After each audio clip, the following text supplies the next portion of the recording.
Hi, in front of me is Vivo V15 Pro, and today I would like to show you how you can clean storage of this Vivo.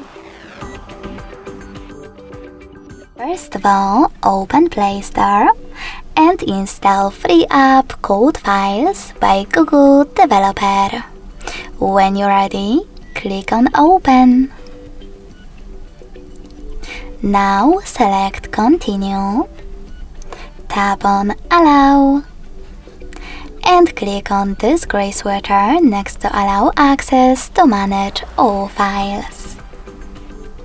Then click on Clean at the bottom left corner.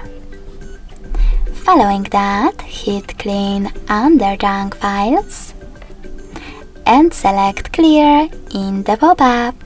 So when I do that, as you can see, storage of my device was successfully cleaned. Thanks so much for watching. If you enjoyed this video, don't forget to leave a like, comment and subscribe. Bye!